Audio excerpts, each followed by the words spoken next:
President. Senator from Wisconsin. I rise to address the nomination of Cornelia Pollard for the D.C. Circuit. This nomination is a good example of the government overreach that has led to the Obamacare debacle. The good senator from Rhode Island was talking about how much we spend on health care in this country. The very unfortunate fact is the Patient Protection and Affordable Care Act will not address that cost. Let's face it, the Patient Protection and Affordable Care Act is about as Orwellian a name as you could possibly come up with for a piece of legislation. We are watching millions of Americans lose their health care coverage. Those patients are not being protected by the Patient Protection and Affordable Care Act. We certainly are not watching the cost of health care decline. The Patient Protection and Affordable Care Act did not bend the cost curve down. It has dramatically increased or bent the cost curve up. And of course, anybody who even has the slightest knowledge of basic economics would realize that if you mandate expensive coverages on any insurance policy, the price is not going to go down, the price is going to go up. And we are witnessing that. We're certainly witnessing that in my home state of Wisconsin, where a young man aged 27, on average, is seeing his premium increase by 124%, going from a little over $1,100 per year to closer to $2,500 per year. A young woman of that same age, 27, is seeing her premium increase by 78%, going from about $1,400 per year to about $2,500 per year. That's not bending the cost curve down. And that's not even talking about the added or the increased cost of their deductibles, the increases in their maximum out-of-pocket amounts that they're going to be spending every year. So again, the Patient Protection and Affordable Care Act does nothing that it promises. It is a disaster for our health care system. It is a disaster for our federal budget. It is a disaster for people and their health and their lives. Now, I'm down here on the floor of the Senate tonight, normally not down here at this time. Normally I'd be sitting at home and doing a little bit of homework. And so I guess what I'd like to do is spend a few minutes doing what I'd be doing at home, reading letters from constituents from Wisconsin. Now, when I introduced my piece of legislation trying to protect as many Americans as possible from the damage of the health care law, trying to honor the promise that President Obama and members of this chamber made repeatedly to the American public, that if you like your health care plan, you can keep it. I told a story about a couple in Wisconsin that had contacted our office. Initially, this couple wanted to be identified. They wanted their story told. By the time I'd gotten a hold of them on the phone to make sure that they were actually trying, getting some help in securing some health care, the husband had had second thoughts. He watched his government. He watched the Internal Revenue Service being used as a political weapon. And so he feared for his privacy. He feared for his economic security. And so he asked me, please don't use my name. Tell my story, but just don't use my name. That's a pretty sad fact. It's something we need to ponder. It's something we need to address. But that couple, their story was pretty simple and pretty sad. His wife was suffering from stage 4 lung cancer. He was recovering from prostate cancer. They were participating in the high-risk pool in the state of Wisconsin, a risk-sharing pool that worked. It was expensive for them, but it was something that they could afford. I know it worked because in my 31 years of business, as I provided health care for the people who worked with me, every now and again, unfortunately, one of the people who worked for me would have a serious health condition. When we would go to renew our policy, frequently those individuals, if the condition was bad enough, would be lasered out. They would lose coverage under our plan, but that was okay, because the state of Wisconsin very responsibly made a provision for those individuals, the high-risk sharing pool. And so what would end up happening is, because they were denied coverage, they automatically qualified for the high-risk pool. I, of course, would pay for that coverage in the same way that we would pay for coverage through our own health plan. What I found over the years, because this happened a number of times, is the coverage was very comparable. We had a pretty good, it wasn't a Cadillac plan, but solid insurance coverage. So similar coverage at a very comparable price. It was a plan that worked. It was a plan that covered those individuals with high risks. It was a plan that covered 22,000 Wisconsinites until this body, this Congress, passed the Patient Protection and Affordable Care Act, which I described earlier, does neither of those two things. And so as a result of the passage of that bill, those high-risk pools are now obsolete. And so this couple got the letter saying they would lose coverage as of January 1st. Now put yourself in the position of people suffering from cancer or recovering from it. You have a lot of worries in life.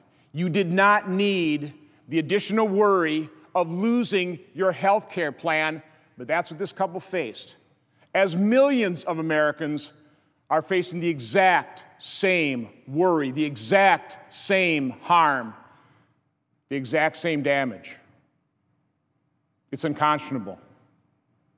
They, of course, went on to healthcare.gov almost 40 times when I talked to them. They were never able to successfully log on to it at that point in time. So we helped this couple get in touch with the insurance carriers that would be operating within the exchange, and they started getting quotes. They quickly learned that their premiums were going to double. Their out-of-pocket maximums were also going to be coming close to doubling as well. So the Patient Protection and Affordable Care Act did not protect these two individuals, and it certainly did not offer them affordable care. Now, as I went through letters from our constituents, we did make a few phone calls knowing I was going to come down here, and just asked if anybody would want to be identified. A few brave souls agreed to be identified, and I'll read their names as I read their letters. The first Wisconsinite, Michael Wagner, writes, I am self-employed and have a family of 4. The president said we could keep our plan if we liked it, and our doctors. Not true. We are being pushed off our plan for the exchange. He said the average family of 4 would save an average of $2,500. Not true. I think he just makes numbers up. My equivalent policy on the exchange will cost $7,500 more per year. That is almost a 100% increase. He said we could keep our doctors. Not true. Our current company and PPO network is not offered on the exchange. The list goes on and on. The bottom line is that this needs to be stopped. If it isn't, the American people will stand up, and the landscape of senators will be unrecognizable after the next midterm election. Thank you for your time, and I hope you have the gall to stand up for your constituents. Well, Mr. Wagner, I definitely have the gall to stand up for my constituents. The reason I ran for the United States Senate wasn't because I wanted to be a United States Senator. The primary reason I ran for the United States Senate was to be the vote to repeal this monstrosity. To be the vote to protect Americans from the damage that I full well knew this law would inflict on millions of our fellow citizens. The next constituent that wrote to me Darren Schauf. He wrote, "We are a small manufacturer in Sparta, Wisconsin. This has been in operation since the mid-1960s. We currently employ 24 people and are a family-owned business, fabricating large fiberglass statues and water slides that are shipped all over the U.S. and Canada. We've been providing our employees health insurance for 15 years, paying for 100% of the premium. Pretty responsible employer. Those are the types of business people I know. Those are the type of business people that are very concerned about the people that work with them. Those are the type of people, business people, this president demonizes in his class warfare. Well, let me go on. We have experienced the increases in health insurance costs over the years and weathered them fine. I received our renewal this week for next year, and because of the Affordable Care Act, our premium went from $3,887.77 per month to $7,103 per month. How does this happen? What definition of affordable is being used to describe this effect? We will not be able to pay 100% of our employers' premium at this rate. How can we get a plan that is at least close to the cost that we were paying last year? Well, Mr. Schauf, I know how you can get a plan close to what you're buying last year. If this body would take up my bill, if you like your health care plan, you can keep your plan act. That's a true grandfather clause that actually would honor that promise for millions of Americans. We can't save the policies that have already been lost. We can't repair all the damage already done by this health care law. But we can still help millions of Americans if we act, if we are responsible, if we care. The next two constituents who write me are Brad and Dawn Nielsen. They write, "My wife and I just received a notice that our monthly health care insurance cost will increase by 184%, increased by $1,330 per month.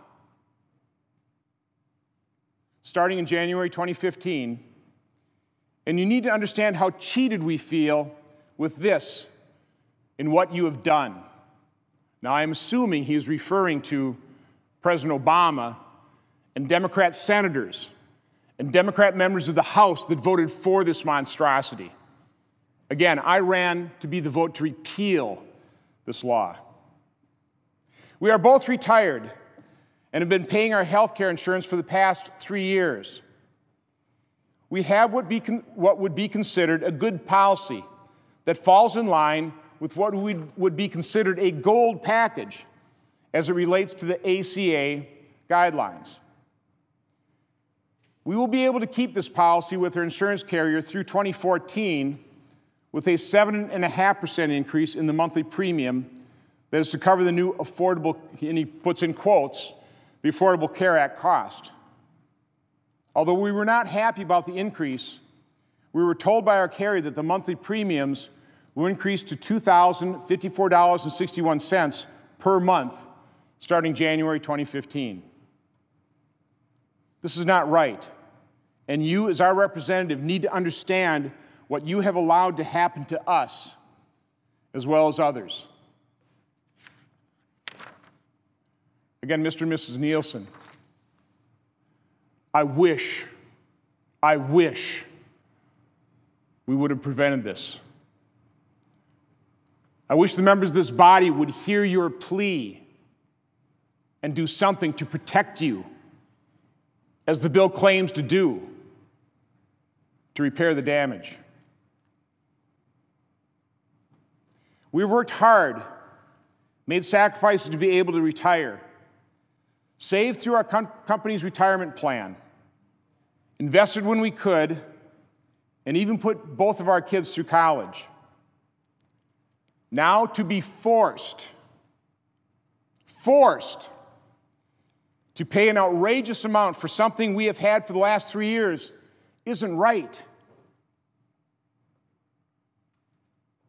This increase is a game changer for us and will dramatically affect our standard of living moving forward. It is important that you understand what is happening and the need to change this unfair law.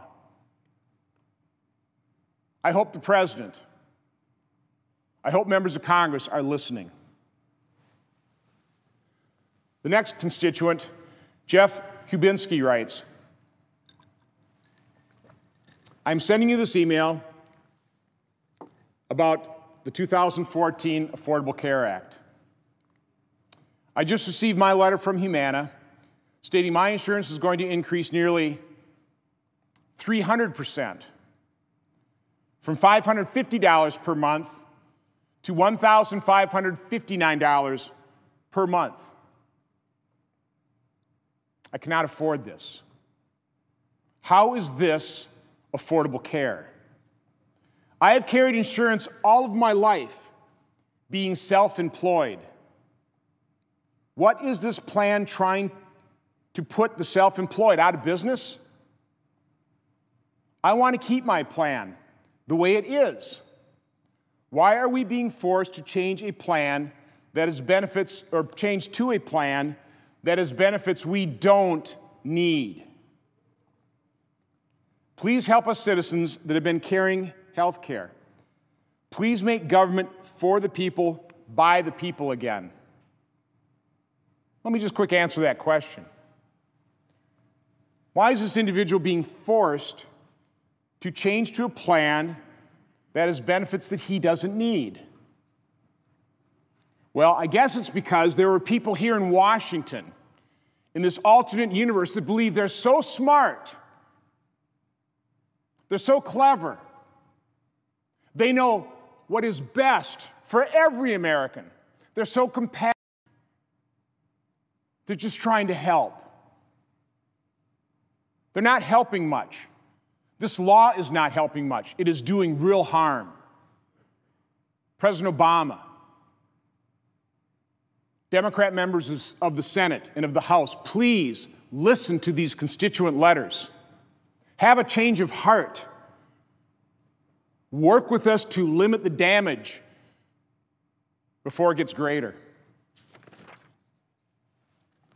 Those are the individuals who we contact that were willing to be identified. The rest of the individuals were either not contacted in time or decided, like the couple, that they had seen their government be used as a weapon against other citizens and decided to remain anonymous. So the next Wisconsinite writes, I am writing you to inform you that as of January 1st, 2014, my family of 6 and I will no longer have health care. This will be the first time in my life or the life of my children that we will be in this position. The reason for this is the Affordable Health Care Act. Laughable name. On that day, my premiums through work will go from $250 per month to well over $1,000 per month. In looking through the marketplace, my family's premium would also be well in excess of $1,000 per month. We are a typical middle-class family, and my wife and I both work full-time. Our combined income is in the $75,000 range. We are homeowners with a mortgage. We drive 8 to 9-year-old cars. Our children go to public schools. We do not live an extravagant lifestyle. I've been struggling to figure out what to cut to be able to afford this new health care system the government has stuck us in. No matter what we cut, it will not add up to $1,000. The other option is to put our house on the market and try to find something else outside of Madison. That is not what we want to do. Our kids are in high school. One with special needs, and we feel that would be unfair to them. So do I. Mr. Johnson, please explain to me how on earth this is affordable and fair. I can't. It's not affordable. It's not fair. It's utterly unfair. And it is utterly unnecessary. But it's a fact. It's one I hope everyone who supported this bill can live with. I hope it is a fact that everyone who voted and supported for this bill thinks about and is held fully accountable for.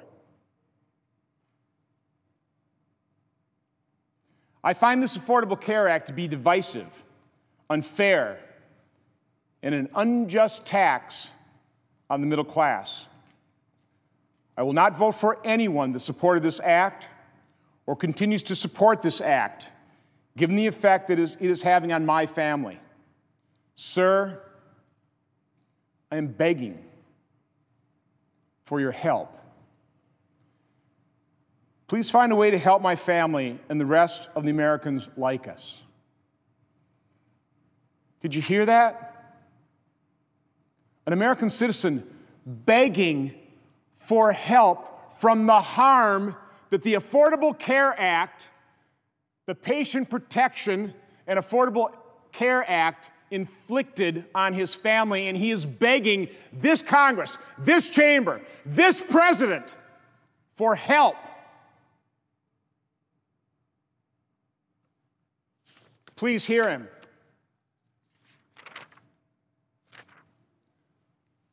Another constituent writes, I am feeling very upset and stressed over the new health care laws. I feel they're unfair and hurting working families. Our household income has shrunk, and our health care cost is going up over $300 a month. According to healthcare.gov, if insurance costs more than 9.5% of gross income, it is considered to be unaffordable. When a single person applies, only his or her income is taken into consideration. When a family applies, total household income is used to figure out affordability of single-only coverage. Single-only coverage for myself is about 8% of our family income. Single-only coverage for my husband is about the same. That means 16% of our income would be used for insurance through employers just for us. 16% of our income would be gone, and our 4 children would be uninsured. Family coverage costs 12% of our family income, still higher than 9.5%. Where is our tax credit? We don't qualify for tax credits because we have affordable insurance through our employers. If total household income is used, why isn't family coverage affordability taken into consideration? Last year, my family made about $55,000, 174% of the poverty level. Next year, we will make less due to reduced hours. Money is already tight. This new law will make things very uncomfortable for my family. I am turning to my representative for help. Please help families in my same situation to the best of your ability. We need your help. This law is hurting us. Be our voice. Be our voice. Another Wisconsinite writes, I just called Physicians Plus to find out about the status of our health insurance policy. Our policy will not be renewed due to the Affordable Care Act. I guess this constituent decided to drop the patient protection because he obviously wasn't feeling particularly protected. My husband and I are freelancers in the video production field. My husband works so hard to support and take care of me and our 2 children. We are not rich, not by any means, just taking care of business. We have paid 100% of our premiums for 15 years. We have bought coverage that makes sense for our family at different times. Currently, we pay $513.60 per month with a $3,000 deductible. When I called Physicians Plus yesterday, the person said that my plan cannot be renewed. He said the new premium for a comparable plan will be $1,743. Again, that compares to $513. Now it will be $1,743. We cannot afford this in any way. I guess we are the collateral damage. I have tried to get on the Affordable Care Act to find our options. I refuse to give them personal information, so I can only go by the Kaiser Foundation estimate. There's only one plan that will keep our pediatrician, and it looks like we'll be looking at a $12,000 deductible with close to a $1,000 per month premium. We are on the high end, so get a very minimal subsidy. We do not want to get any help from the government. We want to be independent. But the government is forcing their hand on us. Again, we live in the land of the free, the home of the brave. And yet, these brave Wisconsinites are being forced. They're being coerced. This is the antithesis of freedom and choice. Please understand, we want people to have health care, but why are they destroying us in the process? I'm in the process of scrambling to find a job that provides insurance. I was offered an educational assistant job that has been changed to 29 hours, no health insurance. Gee, I wonder what caused that change in employment. Most opportunities I am finding have either recently dropped insurance coverage as a benefit. We are scared about the future. That's what the Affordable Care Act has done. That is what the Patient Protection and Affordable Care Act has done to Americans, to Wisconsinites. It has made them fearful. They are afraid. They are scared for their futures. Good job, Congress. Good job, President Obama. My, aren't we a compassionate lot here? Didn't we do a fine job? Aren't we smart? The next Wisconsinite writes, I'm extremely unhappy with the so-called Affordable Care Act. Unfortunately, for my middle-class family, the new law is creating an unaffordable health insurance.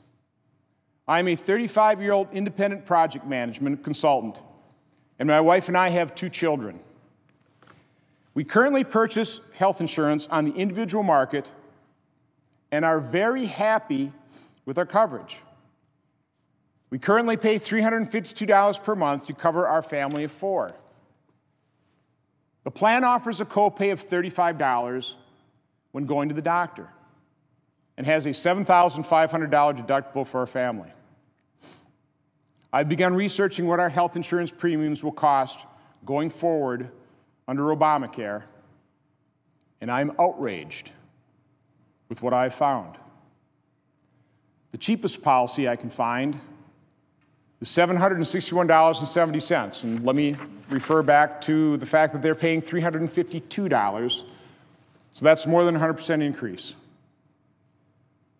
So $761.70 per month for a bronze plan with a $12,600 deductible. Again, that compares to the $7,500 deductible under the plan that they are, quote, happy with.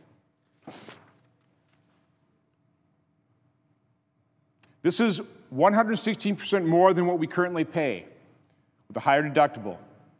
If I look at a comparable plan to what we have now, the new cost will be around $900 per month which is a 156% increase. Also, our income is slightly above the threshold to get any subsidies. New regulations in Obamacare will not benefit our family, but they will more than double our cost. We need to repeal this terrible law and replace it with simple, market-based incentives. Health insurance should be more like car insurance. You don't submit a claim to get your oil changed in your car. Same goes for health care. We should pay out of pocket for routine health care using a transparent price structure that allows consumers to shop for the care they want. Then have a cheap insurance policy for major illness coverage. Republicans need to communicate this alternative and make it simple for people to understand. I could not agree with this individual more. I realize repeal and replace is not possible until after the 2016 elections. But I appreciate and support wholeheartedly your new "If you like your health plan, you can keep it" act.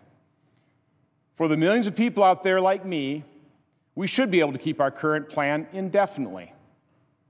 Hold the president to his promise and pass this law to grandfather in all existing policies. Let me just stop a minute and talk a little bit about the bill that I did introduce. If you like your health plan, you can keep it act. It's a pretty simple act. I encourage my colleagues to co-sponsor it and pass it as soon as possible. I wrote it a certain way. I wrote it using the exact same grandfather language that was in Obamacare.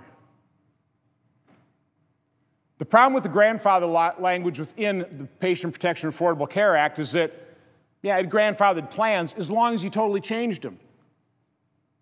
We took the grandfather language and we just pulled out you just have to totally change your plan. We made it a true grandfather provision. The same language. The true intent. The honest intent. So I urge my Democrat colleagues to support that bill. Again, let me emphasize, we cannot salvage unfortunately, at this late hour, most of these plans that have already been lost to the individuals I'm reading from their emails tonight. But there are millions of Americans who will lose their coverage in the future. Let me tell you how it's going to happen. I bought health care for the people that work with me for 31 years in my business. I always was going to do that. There was no way I was ever going to subject the people that work with me to the financial ruin of not having a health care plan. That being said, like the previous writer was saying, I didn't pay for their auto insurance. I didn't pay for their homeowner and property insurance. I always kind of wondered, well, why am I having to make these very personal decisions for the people who work with me? Why am I having to decide on the levels of deductible? Why am I having to decide, is it a PPO or an HMO? Well, I know the reason why. It was government interference in the marketplace back in the 40s, wage price controls. The unions very naturally said, well, you can't raise our wages, give us some other benefit. Tax-free. That began the destruction of our healthcare system in terms of patient involvement, in terms of a competitive marketplace. Back then, 68 cents of every healthcare dollar was actually paid by the patient. There was free market competition to ensure cost restraint, ensure high quality and high levels of customer service. That's what a free market does. Today, only 12 cents of every dollar is paid directly by the patient. But getting back to the millions that are going to be losing their employer-sponsored care. Most employers care deeply about the people that work with them. They also would not expose the people that work with them to financial risk. But under the Patient Protection and Affordable Care Act, the decision is totally different now. Now an employer is going to be facing double-digit premium increases when these plans that they were able to quick renew before January 1st come due in 2014. If the exchanges, as they should have been from day one, start operating properly, employers are going to be faced with the decision, should I pay $15,000 per family for family coverage? By the way, that's up $2,500 per year, not down $2,500 per year, as President Obama promised us. Do I pay $15,000 per family coverage and try and comply with 20,000 plus pages of law and rules and regulation, or do I pay the $2,000 or $3,000 fine and I'm not putting my employees at financial risk? I'm potentially making them eligible for subsidies in the exchange. That's the decision employers are going to be facing. And here's the kicker. Even those that are saying, well, I'm not going to do that. I'm going to keep providing that coverage. Just wait till their first competitor drops coverage, pays the $2,000 fine rather than $15,000 fine. Marketplace competition is brutal. It's not fun. It's why businesses that succeed should be celebrated, not demonized. But that's a decision to be made by millions of employers, and as a result, tens of millions of additional Americans will lose their health care coverage that they get through their employers using pre-tax dollars and get forced into the exchanges.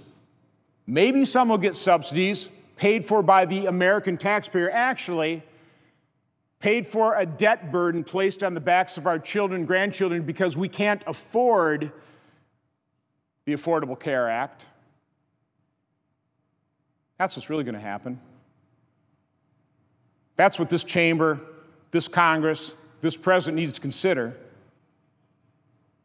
That's why I'm asking my colleagues in the Senate to join with me to pass the If You Like Your Health Plan, You Can Keep It Act, so we can protect millions of Americans, so we can honor that promise that was made repeatedly by this president and members of this chamber that voted for and supported this bill. Accept responsibility. Be held accountable. Act responsibly. Join me in that effort to protect Americans. Another Wisconsinite writes, please allow me to introduce myself and my family. We are an average middle-class Wisconsin family that is having a really bad year. My husband was diagnosed with cancer in May. I lost my job and our family health insurance in June. Because of pre-existing condition, our only insurance option was the high insurance risk sharing pool. Again, that's the plan in Wisconsin that I certainly found worked for real Americans. It worked. And it will now be obsolete because of the health care law. For our family of three, myself, husband, and college student daughter, our monthly premiums are $783 per month, with a $7,500 individual deductible. With a high insurance risk sharing pool, ending December 31st, 2013, I am searching for insurance, as I have yet to find employment. I've tried over 20 times to get on the Affordable Health Care website, over 20 times, with no luck. I've been able to set up a login and username, and have entered some information which is never saved when I have to log out due to a please wait message that never goes away. I'm working with an insurance agent to secure quotes outside of the government website, as I am sure we are way too middle class to be afforded any type of subsidy. Although I'm unable to determine this through the defective website, our cheapest quote is $1,580 per month. And again, that compares to $783 per month. Again, basically a 100% increase with a $12,500 deductible. The previous deductible was $7,500.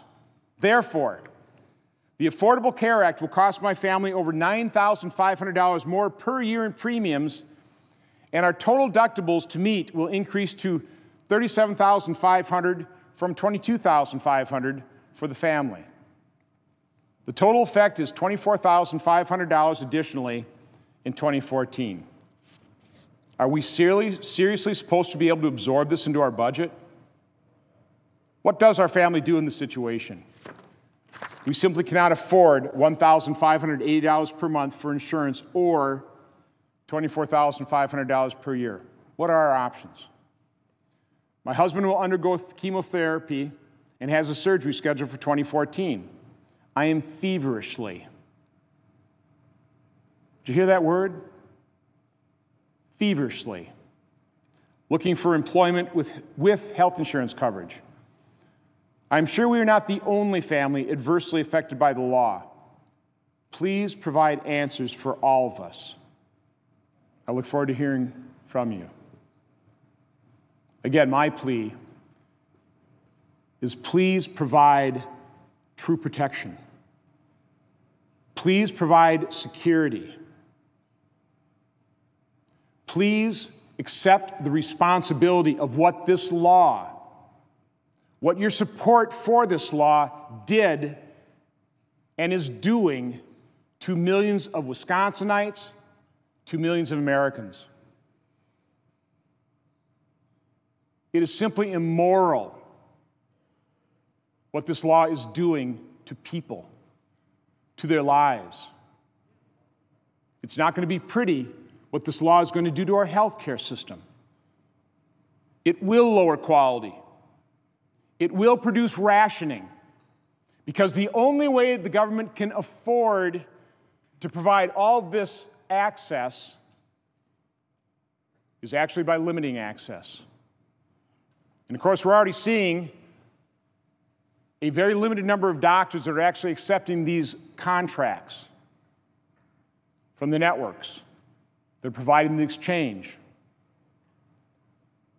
primarily because of all the mandated coverages that are dramatically increasing the price of health care, as we've demonstrated, or as I've demonstrated this evening,